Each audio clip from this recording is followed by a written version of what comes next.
কন্ট্রাক্টারি করে ব্যবসা করে বিভিন্ন জায়গায়, তাদের যদি 50 লক্ষ টাকার একটা পে অর্ডার দরকার হলে 5 লাখ টাকা দিয়ে সে এটা পেতে পারে।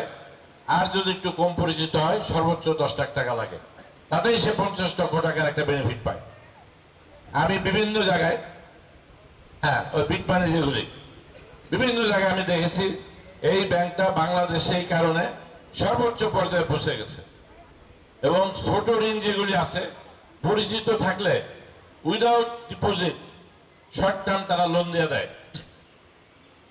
আমি মুলাদিতে একটা এনআরবিসি ব্যাংকের শাখা নিয়েছি, তারা বলার পরে হাটবার দিন 2 জন ম্যানেজার অফিসার তারা খাতা নিয়ে বেড়ায়, আগের দিন টাকা দেয়, হাটবার দিন বিকালে হিসাবটা নিয়ে নেয়। 2 দিন 3 দিনের লোন, শর্ট টার্ম লোন, তাতে দেখা যায় 50 লাখ 1 কোটি 2 কোটি টাকা তারা দেয় 3 দিনে। যারা টাকা নিল 2 লাখ 5 লাখ করে, তারাও লাভবান হইল, ব্যাংকও মুনাফা করলো।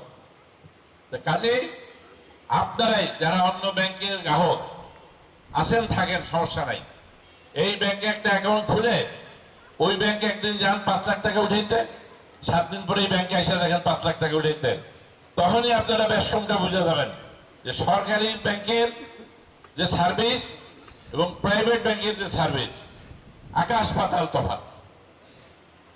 আমি এই ব্যাংকের এখনো ভিতরে যাইনি, যে ব্যাংকটা ওপেন হবে। আপনারা এই ব্যাংকের ভিতরে ঢুকলে গুলশান বনানী